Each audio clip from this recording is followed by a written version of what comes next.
Shalom, shalom à toutes et à tous. Que Dieu vous bénisse encore. Je suis heureux de vous retrouver ce soir. Je suis votre serviteur Ndiaye Moussa Daniel, serviteur de l'Éternel à la MAFEV, la mission apostolique Fleuve d'eau vive. Je suis le leader et nous sommes situés à Yopougon, en quartier millionnaire, à Abidjan. Et ce soir encore, nous sommes à notre soirée dédiée à vraiment la femme. Soirée dédiée à la femme, pourquoi? Parce que la femme est le socle de la famille. Amen. Et la femme a un rôle important à jouer dans la famille.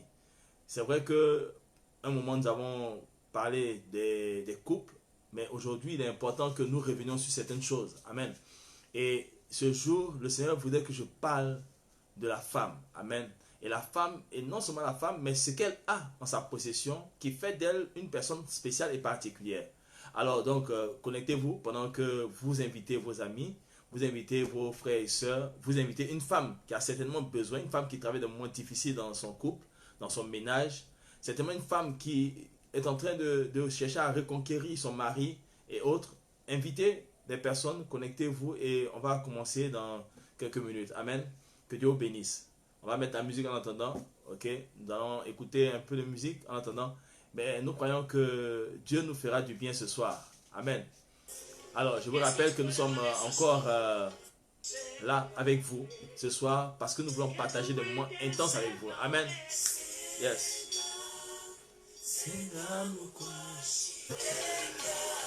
Alors, c'est vendredi, c'est le week-end, d'accord, mais connectez-vous, ok?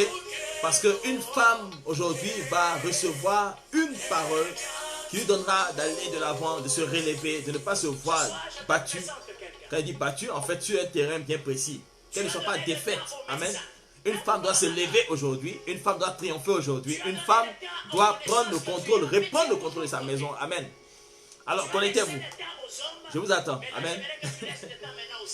Quand tu lui donnes le temps, plus de choses. Merci Jésus.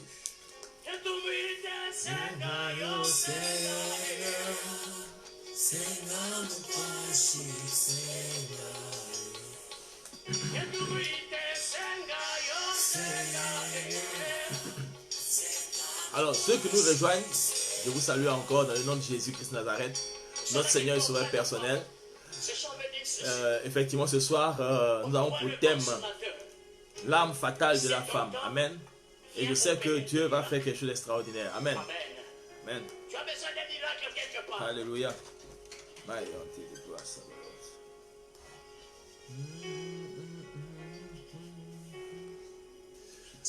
Oh Seigneur, merci parce que tu disposes toutes choses ce soir. Père, tu disposes toutes choses ce soir afin que ta gloire soit manifestée au milieu de nous. Saint-Esprit de Dieu, tu sais quel est le besoin de tes filles. Une femme a besoin de toi. Une jeune fille en âge de se marier a besoin de toi. Seigneur, une maison a besoin de toi. Seigneur, beaucoup de personnes ont besoin de toi. Oh Yahweh, Dieu éternel, ce soir ne nous laisse pas ainsi. Car à quoi cela nous servira-t-il d'être là si toi tu ne nous entends pas? Alléluia. Oui, connectez-vous, invitez vos amis, invitez vos soeurs, invitez. Nous sommes là avec vous. Amen.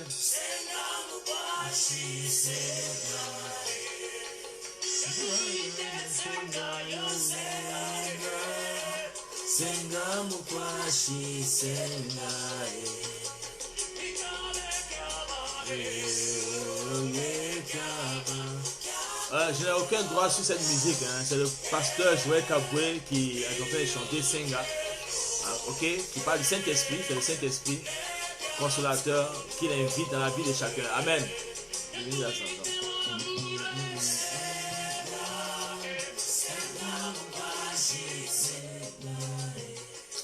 Alléluia. Merci Seigneur.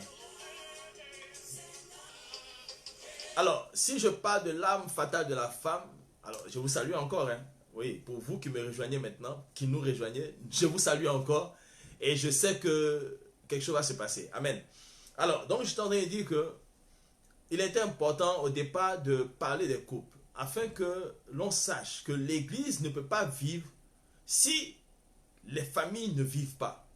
Alors, il était important pour moi de vraiment souligner ce fait-là. Alors, je ne suis pas conseiller matrimonial. Je ne m'érige pas en tant que conseiller matrimonial, mais je sais que par expérience, il y a des choses qu'il faut clarifier pour pouvoir avancer. Amen. Alors, donc, nous sommes aujourd'hui là pour parler de l'arme fatale de la femme. Quand je parle de l'arme, c'est une arme, ok? Quelque chose, quand on parle d'une arme, on parle de quelque chose qui peut nous aider ou qui nous est utile dans un combat, dans une bataille. Donc, quelque chose qui pourra nuire à celui qui s'attaque à nous. Donc, quand on parle d'une arme, on ne parle pas d'une plume qui va chatouiller quelqu'un. On parle de quelque chose qui va faire des dégâts, qui va blesser, qui va tuer. Parce que quand on a une arme, c'est pour se défendre, c'est pour attaquer, mais c'est pour exterminer. Donc, quand on est engagé dans une bataille spirituelle, il nous faut avoir une arme spirituelle. Si on est dans une bataille physique, il faut avoir des armes physiques. Alors, quand je parle de l'arme fatale de la femme, je vais parler d'une arme particulière dont elle dispose.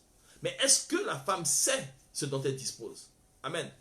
Alors, ce qui m'a amené à aborder ce terme-là, à parler de cela, c'est que j'ai constaté depuis un moment que des femmes sont découragées et ont recours à plusieurs artifices pour vraiment des produits et autres pour pouvoir reconquérir leur mari. Comme si le sexe était le seul et dernier recours pour une femme qui veut reconquérir son ménage, qui veut reconquérir son mari.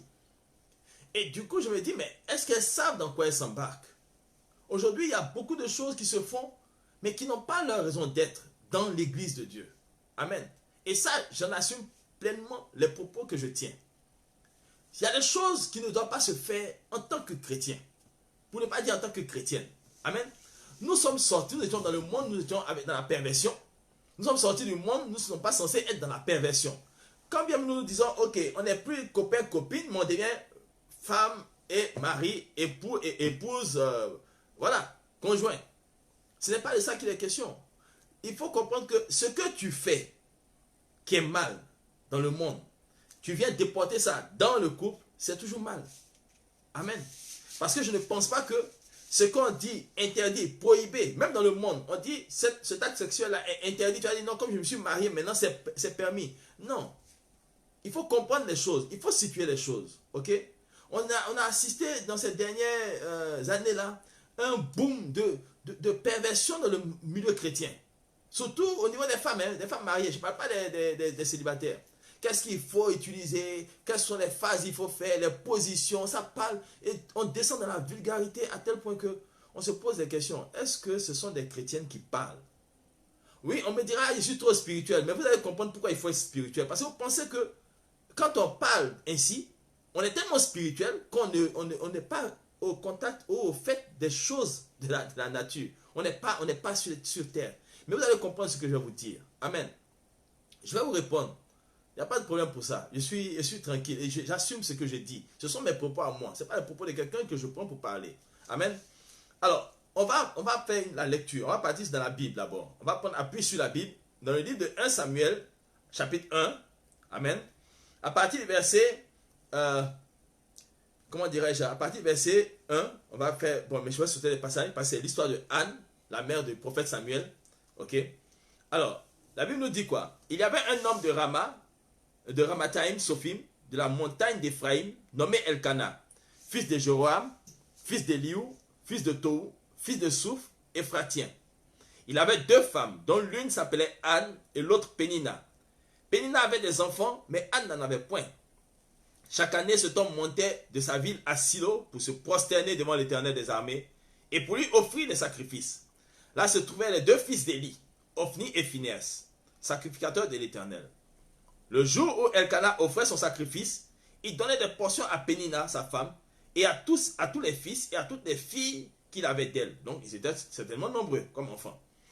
Mais il donnait à Anne une portion double, car il aimait Anne que l'Éternel avait rendue stérile. Que l'Éternel avait rendue stérile. Amen. Ça arriva à lui prodiguer les mortifications pour la porter à s'irriter de ce que l'Éternel avait rendu stérile. Retenez cela. Ça arriva à lui prodiguer des mortifications pour la porter à s'irriter de ce que l'Éternel avait rendu stérile. Donc, ils avaient la conviction que c'était l'Éternel qui avait rendu stérile Anne. Ce même Éternel qui dit qu'il n'y aura pas de stérile dans sa maison, avait rendu Anne stérile. Mais pourquoi? Nous le saurons certainement. Et toutes les années, pas tous les jours, pas toutes les semaines, pas tous les mois, mais toutes les années, il en était ainsi. Chaque fois qu'Anne montait à la maison de l'Éternel, Pénina la mortifiait de la même manière. Alors elle pleurait et ne mangeait point. Elkana, son mari, lui disait, Anne, pourquoi pleures-tu et ne manges-tu pas? Pourquoi ton cœur est-il attristé? Est-ce que je ne vaux pas pour toi mieux que 10 fils? Anne se leva après que l'on eut mangé et bu à Silo. Le sacrificateur Élie était assis sur un siège près de l'un des poteaux du temple de l'Éternel. Et l'amertume dans l'âme, elle pria l'Éternel et versa des pleurs. Elle fit un vœu en disant, Éternel des armées, si tu daignes regarder l'affliction de ta servante, si tu te souviens de moi et n'oublie point ta servante, et si tu donnes à ta servante un enfant mâle, je le consacrerai à l'Éternel pour tous les jours de sa vie, et le rasoir ne passera point sur sa tête. Comme elle restait longtemps en prière devant l'Éternel, Élie observa sa bouche. Anne parlait dans son cœur et ne faisait que remuer les lèvres, mais on n'entendait point sa voix. Élie pensa qu'elle était ivre, et il lui dit, « Jusqu'à quand seras-tu dans l'ivresse? Fais passer ton vin. » Anne répondit, « Non, mon Seigneur, je suis une femme qui souffre en son cœur, et je n'ai bu ni vin, ni boisson enivrante, mais je répandais mon âme devant l'Éternel. Ne prends pas ta servante pour une femme pervertie.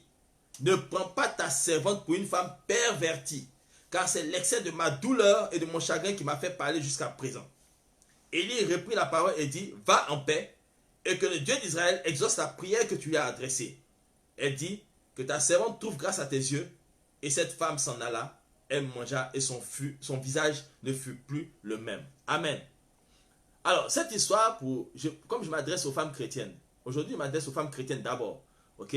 Après, les femmes qui n'ont pas encore connu Jésus, qui sont même musulmanes et autres, vous pouvez tirer des enseignements de ce passage-là. Amen. Anne était stérile, rendue stérile par l'Éternel selon la parole de Dieu. Amen.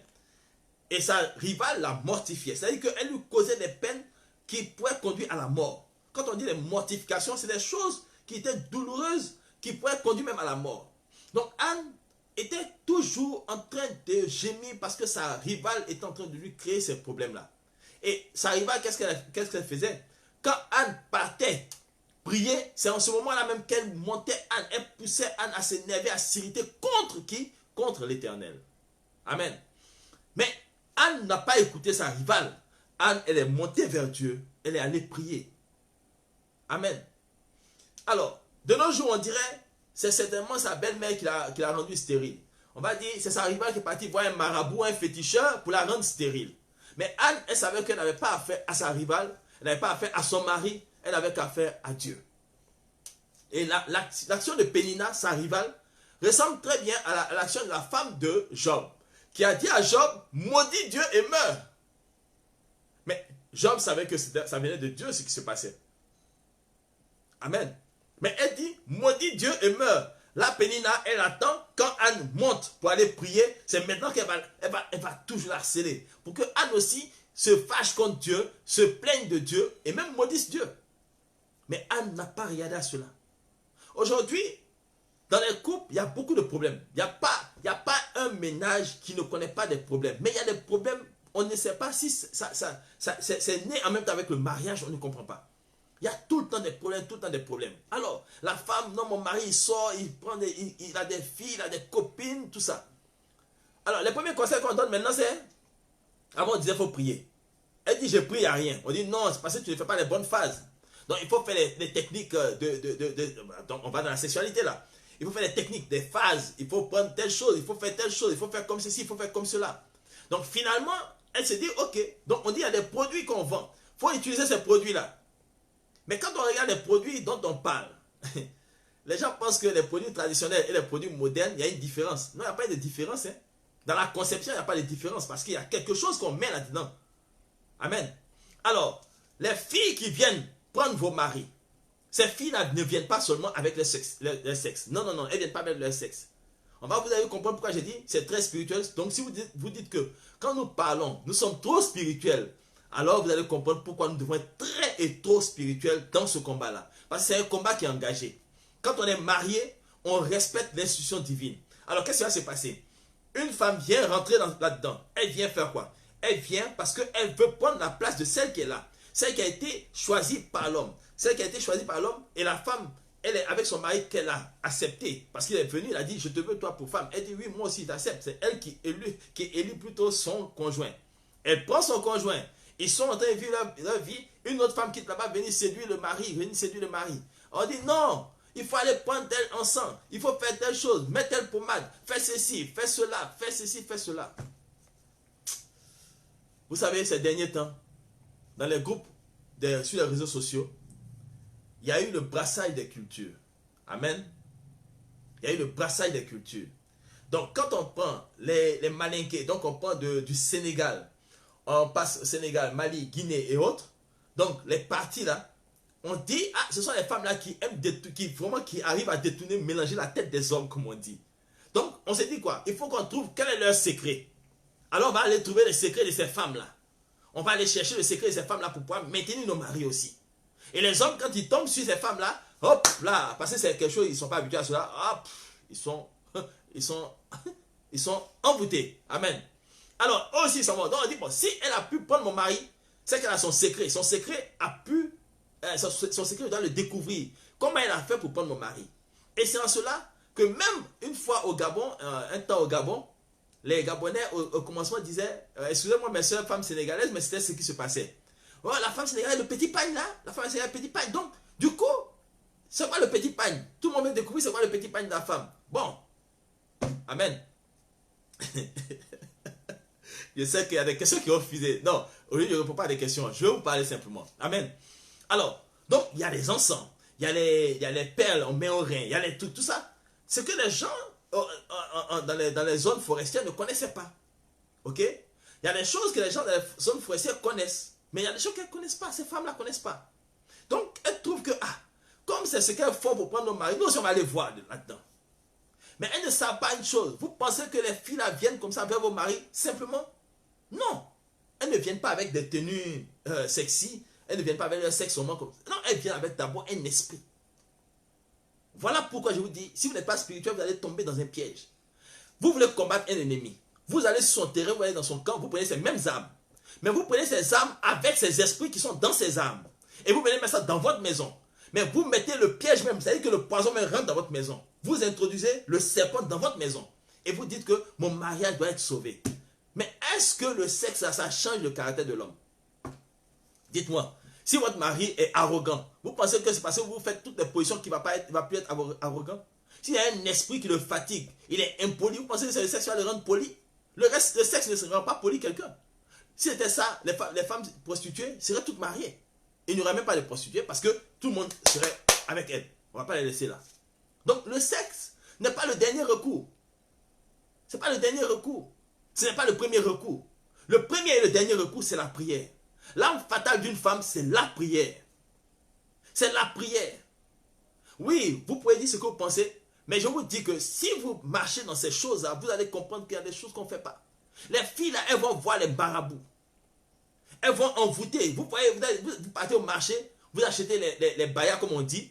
Vous pensez que les gens ont vendu les bayas comme ça simplement? Ils savent que la sirène des eaux doit entrer dans un foyer pour détruire le foyer. Alors la femme va partir payer. En temps, ils ont envoûté cela. Que ce soit les bijoux que les gens vendent au marché, les perles et autres. Tout ça est envoûté. Ils ont parlé là-dessus. Ils ont fait ça avec la pensée de ça, là, ça doit maintenir un homme, ça va détourner un homme. Donc, quand la personne prend cela, qu'elle soit mariée ou pas, quand elle va être à pas poteau, comme on dit, elle n'échoue pas. Alors, vous pensez que ces choses que vous achetez, parce qu'il y a d'autres qui ont dit non, donc si j'achète, je vais prier dessus. Oui, prie dessus si tu veux. Prie, il n'y a pas de problème. Mais je vais te dire, si ta prière, si ta foi ou ta vie spirituelle est comme ceci, ne t'attends pas à vaincre un démon qui est comme cela. Non. Il y a des combats dans lesquels Dieu ne nous engage pas parce qu'il sait qu'on n'est pas fort pour les mener, pour dire on va les vaincre. Donc chacun à son niveau. Alors la femme aujourd'hui, la femme chrétienne, est celle qui maintenant va se tourner. Si elle ne veut pas toucher les choses de ces personnes-là, elle va aller se tourner vers les films pornographiques. Donc du coup, elle rentre dans le péché visuel. Et on commence à dire non, il faut faire ça. Mais je vous en supplie, vraiment expliquez-moi. on pose des questions souvent. Est-ce qu'on doit faire la fellation? Est-ce qu'on ne doit pas faire? Est-ce qu'on doit faire ceci? On ne doit pas faire? Est-ce qu'on doit faire? Il y a tellement de questions. Mais si vous voulez savoir si une pratique est bonne ou mauvaise, comme vous êtes connecté, vous me le disiez, vous m'entendez, allez sur Google, tapez origine de telle pratique sexuelle. Et vous allez voir que la source n'est pas bonne. La source n'est pas bonne. Amen. Quand on parle de fellation, la fellation était pratiquée par des hommes sur des hommes pour montrer qu'ils sont vaincus. Amen. C'était ça. Donc un homme pour l'avilir, c'est-à-dire quand le gars, celui qui t'a vaincu dans un combat de gladiateur, on dirait bon, tu dois lui faire la fellation. C'est-à-dire ça te mettait dans un niveau très bas, un niveau d'esclavage, un niveau c'est-à-dire qu'on tuait ta dignité. Amen. Ça veut dire on tue ta dignité. Et donc, quand on arrive à ça, on connaît l'origine. Pourquoi on va tuer la dignité de notre femme? On va dire non parce qu'on est marié. Les esprits qui sont derrière savent ce qu'ils font. Et même un temps, c'était interdit. En Europe, c'était interdit. Il y avait une loi qui interdisait cela. Donc les femmes, si une femme ne veut pas, son mari l'oblige, elle se plaint, on peut coller une amende à son mari. On peut même l'enfermer. Amen. C'est même pas loin. Au 18e siècle, ça se faisait. 19e siècle, ça se faisait en Europe. Il y avait des lois. Même en France, il y avait une loi pour ça. Donc du coup, qu'est-ce qu'il fallait faire? On dit, tu n'obliges pas ta femme à le faire. Si tu veux le faire, tu vas vers les filles de joie. Même les prostituées ne le faisaient pas toutes. Donc celle qui les faisait devait donner un signe de reconnaissance. Qu'est-ce qu'elle devait faire? Elle devait mettre du rouge à lèvres. Le rouge à lèvres qui imite l'organe sexuel de la femme. Donc quand le gars il voit cela, il sait que celle-là, elle accepte la fellation. Il va vers elle. Voilà comment les choses se faisaient. Donc si vous n'avez pas ces codes-là, vous n'allez pas comprendre que ce que vous faites est bon ou mauvais. Faites des recherches. Connectez-vous pour faire des recherches. Ne vous connectez pas pour chercher astuces. Faites des recherches pour comprendre le pourquoi du comment. Amen. Alors, la fille, on va prendre l'exemple d'une fille qui rentre dans une maison. Elle vient, elle détourne le mari. Elle fait ces choses. Tu dis, bon, comme c'est une jeune fille, toi tu n'as pas son âge, hein. Toi tu as 35 ans, elle a 18 ans. Les mouvements de 35 ans et de 18 ans, c'est pas la même chose. On va se mettre d'accord là-dessus. Ok. Tu ne peux plus avoir 18 ans. Plutôt, tu es en train de partir vers 100 ans. Elle a 18 ans. Elle est en train de venir vers 35 ans. Donc, elle a encore du punch. Elle fait des phases. Mais quand elle fait des phases, vous pensez que c'est des phases, elle fait son monde sexuel et puis c'est fini? Après ça, elle s'en va encore voir. Et quand elle va voir celui qui est derrière elle, le marabout, le féticheur, elle lui dit, le monsieur là vient, il dit, mets ça dans ton sexe. Quand il va rentrer, il ne peut plus sortir, il ne peut plus te laisser. Fais ceci. Il y a des pays, il y a des contrées, les gens savent ce qui se passe. Il y a des nourritures que les femmes donnent, ça finit, ça mélange la tête des gens. Mais ce sont les esprits. Ce n'est pas l'esprit de Dieu qui mélange la tête d'un homme, qui détourne la tête d'un homme de sa femme. Donc si les gens font cela, ça veut dire quoi? Toi, tout ce que tu as, si tu es chrétienne, tout ce que tu as, c'est le Saint-Esprit. Donc c'est dans la prière que tu dois te mettre. Amen. Non, elle a détourné mon mari. Non, il a fait telle phase. Oh, arrêtez ça. Arrêtez ça. Priez pour combattre ceux qui sont introduits dans votre maison. C'est la prière qui fait cela. Ce n'est pas autre chose. On peut être d'accord avec moi comme pas. Ça, ce n'est pas mon problème. Mais ce qui m'intéresse, je veux dire à une femme chrétienne, ta prière est l'arme la plus dangereuse pour le monde des ténèbres. On va te blaguer pour dire non, viens dans ça. Donc on te fait quitter. Vous n'avez plus confiance. C'est la même chose que si vous portez un gris-gris en fait. Vous n'avez plus confiance en la prière. Non, il faut aller prendre tel produit. Il faut qu'il prenne telle chose. Je dois faire ceci. Je vais mettre dans mon sexe. Après, on s'étonne qu'il y a des cancers du col de l'utérus qui pullulent actuellement. Les pratiques sexuelles, on met n'importe quoi, des produits chimiques. Vous allez prendre, mettre dans votre sexe. Après, on s'étonne qu'il y a des problèmes au niveau des organes génitaux. Pourquoi? Pourquoi introduire des choses chimiques en vous? Pourquoi? Pour faire plaisir. Pour un plaisir de combien de minutes même? Attends, c'est le plaisir qui fait la vie. Le monsieur, s'il a fini de prendre son plaisir, après il sort sans se promener, il ne vit pas son plaisir, il n'est pas là. Non, le plaisir, non, c'est fini. 5 minutes, 1 heure de temps, même si vous faites 10 heures, vous allez vous lever pour aller travailler. Vous allez vous lever pour aller faire vaquer à vos occupations. Vous n'allez pas rester là-dedans tout le temps. Femme, c'est bien vrai, il y en a qui font leurs choses. Mais si toi, tu veux plaire à ton Dieu, fais-lui confiance. Mets tes genoux par terre et prie. C'est l'arme fatale que tu as. L'arme fatale de la femme légitime, c'est la prière. La Bible nous dit quoi? Que la femme vertueuse, la femme sage, elle bâtit sa maison. La femme sage bâtit sa maison. Mais la femme sage bâtit sa maison avec quoi? Elle bâtit sa maison avec le Seigneur. Elle ne bâtit pas sa maison avec elle, son intelligence. La femme sage bâtit sa maison selon la parole de Dieu.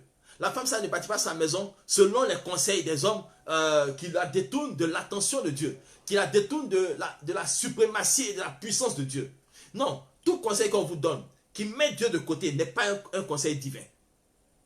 Le conseil qu'on vous donne pour poser une action, pour vaincre, si on a mis Dieu de côté, ce n'est pas un conseil divin. Ne le prenez pas. Parce que le conseil qui est là, qui n'introduit pas Dieu, qui ne met pas Dieu au centre du problème, ce conseil-là est en train de vous dire, éloignez-nous davantage de Dieu. Elles s'en vont, elles ont l'air marabouts, parce qu'elles savent que c'est une guerre spirituelle. Le monsieur, il n'est pas né comme ça, tombé du ciel. Le monsieur est né d'une femme et d'un homme. Donc, qu'est-ce qui va se passer? Elles vont aller attaquer parce que la mère a prié pour son enfant. Toi qui es femme, si tu n'as pas prié pour ton mari, mais sa maman a prié pour lui. Donc, il y a une prière qui protège l'enfant, ton mari. Donc, l'homme est protégé par une prière. Et comme toi, tu ne pries pas, bon, c'est la prière de sa mère qui est là, alors que ta prière au-dessus de la prière de sa mère, dès le moment où vous êtes mariés et vous êtes une seule chair. Tu vas prendre les conseils des personnes qui te disent, non, voici comment on fait, voici comment on fait. Tu ne pries pas, tu ne fais rien et tu dis, non, mon mari, même quelque chose qu'il fait, il ne s'assoit pas à la maison. Il est dehors, il va ici, il va là. Mais, ma chérie, ce n'est pas parce que tu ne fais pas les bonnes phases. Amen. Ce n'est pas parce que tu ne fais pas les bonnes phases, les bonnes positions, ce n'est pas ça.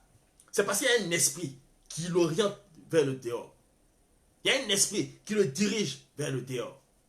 Regardez l'histoire d'Esther. On parle de sentence de mort. Esther, quand bien même c'est pas sa nuit qu'elle a passée avec le roi, qui a captivé le roi, parce qu'effectivement, quand elle a dormi la nuit, en tout cas, le roi au réveil a dit, c'est celle-là que je veux. Donc, elle a dû bien jouer là-bas, comme on dit, c'est bien. Mais est-ce que elle s'est appuyée sur le fait qu'elle joue bien au lit? Si elle arrive, le roi va la laisser rentrer. Non. Non. Esther n'a pas dit, lisez bien, Esther chapitre 1 et puis 2, lisez comment elle a été sélectionnée. C'est après avoir passé la nuit avec le roi qu'elle a été choisie. Donc, la nuit, elle a fait de bonnes choses au roi. Mais quelles bonnes choses elle a faites? Vous ne savez pas.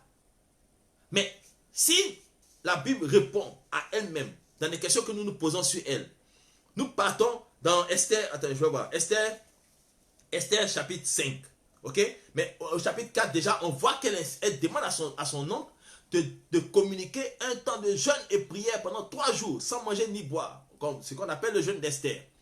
Esther n'a pas dit, comme je suis la préférée du roi, et comme je joue bien au lit, le roi, si je m'en vais, il va me recevoir. Elle a dit non, on ne peut pas rentrer comme ça dans la présence du roi. Donc même le sexe d'Esther ne lui donnait pas accès au roi. Elle ne pouvait pas accéder au roi. Il fallait quoi? Il fallait la prière. Le jeûne et la prière. Il fallait le jeûne et la prière. Donc elle a compris une chose. Il y a une sentence de mort qui plane sur elle. Le roi, dès le moment où il a fait un édit, peu importe que ce soit sa femme ou pas, l'édit touche tous ceux qui sont concernés par ce que le roi a cacheté de son sceau. Amen. Donc, Esther va jeûner, prier avec ses servantes. Et puis elle dit, si je dois mourir, je vais mourir en même temps. Elle dit, j'entrerai chez le roi malgré la loi. Et si je dois périr, je périrai. J'entrerai chez le roi malgré la loi. Elle n'a pas dit, comme même je suis la favorite, il va me laisser entrer. Donc, c'était pas au-dessus de Dieu, du roi plutôt. Le lit conjugal n'était pas au-dessus du trône du roi. Le lit conjugal n'était pas au-dessus des édits du roi. Quand bien même le roi a dit, ce que tu veux, tu me demandes, je te donne. Mais il n'a pas dit ça avant, il a dit ça après la prière, après le jeûne. Pourquoi? Parce que tout ce qui était forteresse spirituelle, qui entourait le roi, de façon, de telle sorte à ce qu'il ne puisse même pas être ouvert à une quelconque requête, quoi. Tant qu'il n'y avait pas la prière, ça ne peut pas tomber. Il a fallu que cela se passe pour que Esther puisse arriver devant le roi. Alors, je veux vous encourager. Je connais ce qui se fait. Je connaissais ce qui se faisait. Amen. Quand on était de l'autre côté, on savait ce qu'elle faisait. Ok? Il y a tellement de choses envoûtées. Mais pourquoi? Même ces femmes, on va prendre mes soeurs sénégalaises. Mes soeurs sénégalaises même qui connaissent des choses là, pourquoi leur mari les trompe aussi toujours?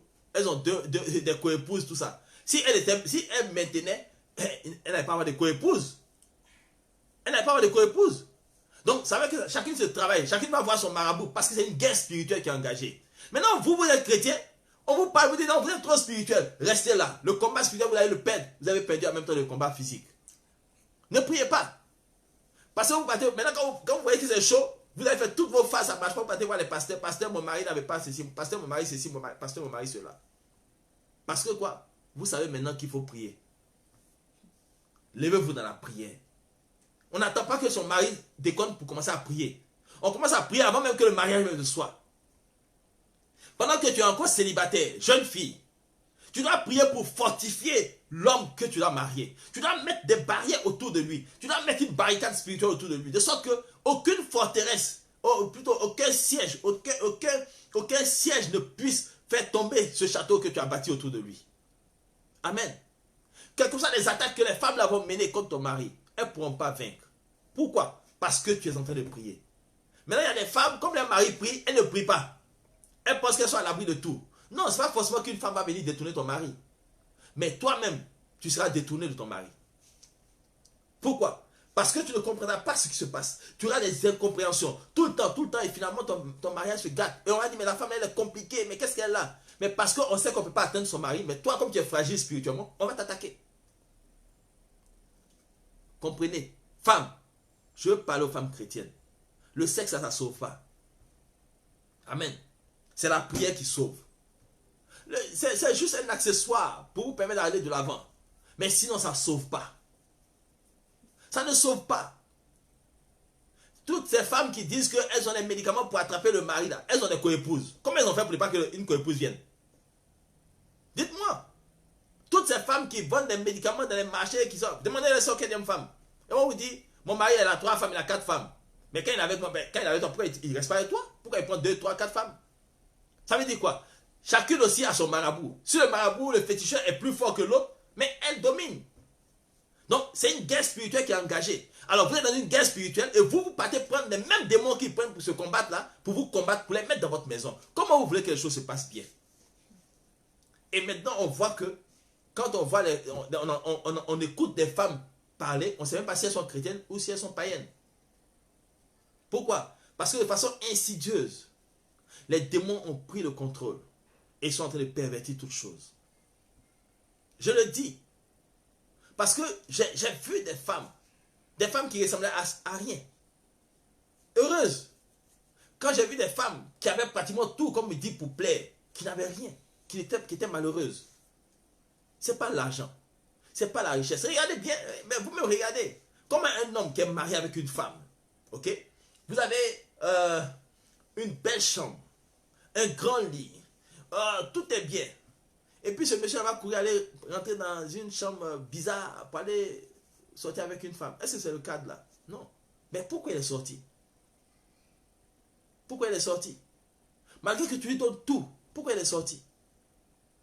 Donc, le sexe là, toutes les techniques sexuelles là, c'est juste pour épater pour un moment. Mais ça ne changera jamais le caractère de l'homme. Mais par contre, la prière peut changer tout. La prière peut tout. Donc, quand je parle de l'âme fatale, c'est quand cette âme-là est mise en avant, aucune résistance ne peut se dresser devant, aucune opposition ne peut tenir. Et quand la femme prie, quand la femme prie, on a vu Anne, on a vu Esther, amen, on a vu ces femmes-là prier, elles ont parlé, elles ont agi, elles ont vaincu. Dites-moi, comment Abigail est devenue la femme de David? Est-ce que c'est parce que il a dit, ah oui, mais non, elle n'a pas voté. C'est telle qu'elle est venue, femme sage. Elle a démontré une grandeur d'esprit. Elle a démontré un amour pour son prochain. David l'a aimé. Non, il n'a pas goûté d'abord pour dire, ah ouais, fait bien, et puis il va apprendre. Non. Tandis qu'avec Bathsheba, il a vu, il a été tenté, il est parti. Dieu s'est fâché avec lui. Qu'est-ce qui a entraîné? Qu'est-ce qui a suivi? Ce n'est pas la mort de quelqu'un. Donc, pour vous dire qu'aujourd'hui, demeurez dans la prière femme. Apprenez à prier en tant que femme légitime. Quand tu es une femme légitime, tu dois dire à Dieu, c'est toi qui as institué le mariage. C'est toi qui... Il n'y a pas quelqu'un qui a dit que son marabout, bien son féticheur a institué le mariage. Jamais. Même ceux qui ne croient pas en Dieu ne peuvent pas dire que c'est leur Dieu là, qui a institué le mariage. On sait que le mariage ne vient pas d'un homme. C'est quelque chose qui a été institué par Dieu. Toi, Dieu qui a institué le mariage, je suis marié. Je suis la femme légitime. Je suis la maîtresse de maison. Amen. En tant que maîtresse de maison, je parle de ma maison et je la maîtrise. Je parle de ma maison et les choses se soumettent.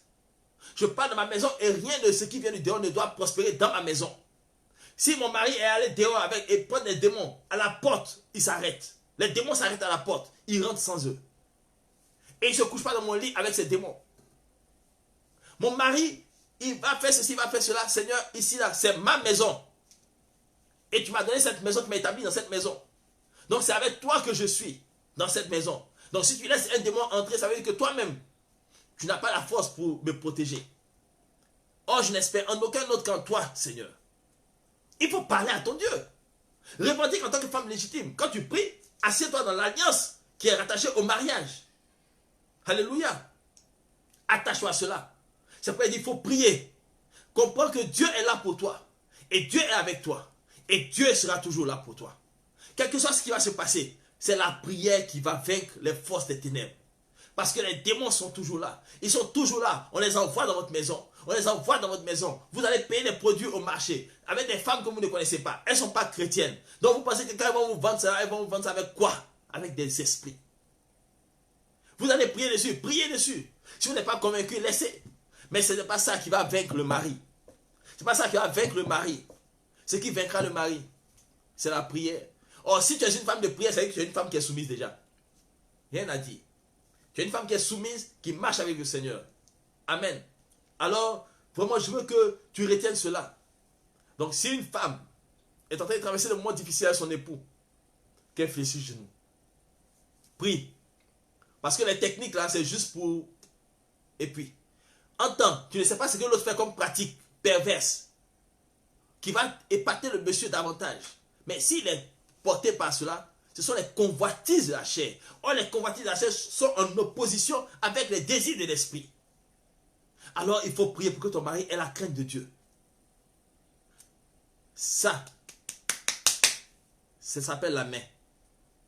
Le Seigneur Jésus a dit, en mon nom, vous imposerez vos mains aux malades et les malades seront guéris. Impose ta main à ton mari et guéris-le de sa maladie dont il souffre. Et tu verras la gloire de Dieu. Amen. Alors ce soir, je veux que tu retiennes cela. Il n'y a pas besoin des artifices.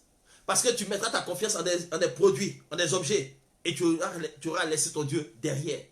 Et ton Dieu te regardera. Quand les produits seront finis, comment tu feras? Et ceux qui sont là où il n'y a pas de produits que tu prends. Ces choses qu'on prend. C'est vrai qu'il faut se soigner. Il y a des herbes pour se soigner. Pour régler le problème, si on parle d'impuissance sexuelle, on va dire, bon, c'est quoi? C'est quelque chose qui est rattaché à une mauvaise circulation sanguine.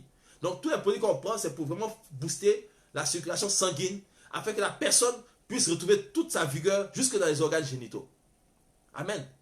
Donc, il faut comprendre que les produits qu'on prend pour tonifier le muscle cardiaque, pour ces choses-là. Maintenant, aujourd'hui, regardez, il y a beaucoup de morts par AVC et autres, tout ça.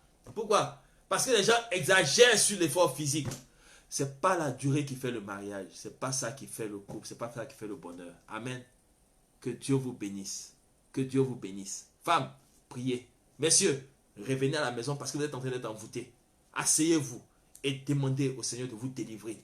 Parce qu'il y a un démon qui vous manipule. Ce démon-là vous fait oublier votre maison. Ce démon-là vous fait oublier vos enfants. Ce démon-là vous fait oublier vos responsabilités. Ce n'est pas parce que la femme là, non, elle a ce que ta femme a. Mais elle ne travaille pas avec ça seulement. Elle travaille avec un esprit. Retiens-toi. Bats-toi. Mais avec le Saint-Esprit. Et tu vaincras au nom de Jésus. Amen. Je vais prier. Éternel, je veux te rendre grâce encore ce soir. Je vais invoquer ta grâce dans une maison où il y avait des difficultés. Je vais te prier, oh Dieu, que ton Saint-Esprit vienne et parle à chacune des femmes. Seigneur, qu'une femme se lève ce soir et dise, avec toi, Seigneur, je vaincrai. La Bible déclare qu'avec l'Éternel, avec notre Dieu, nous ferons des exploits. Mais Seigneur, où sont ces exploits dans la vie de nos filles, dans la vie de ces femmes qui souffrent dans leur maison? Père, je prie au nom de Jésus, qu'elles puissent, oh Éternel, non pas se négliger, qu'elles puissent se rendre belles, qu'elles puissent, oh Seigneur, se maintenir belles, ne pas se délaisser, mais qu'elles puissent comprendre que toi seul, et toi seul, lorsqu'on t'invoque, tu réponds et tu agis. Merci parce que tu es fidèle et tu sauveras une maison. Tu béniras une femme, tu délivreras un mariage et tu glorifieras ton Saint-Nom.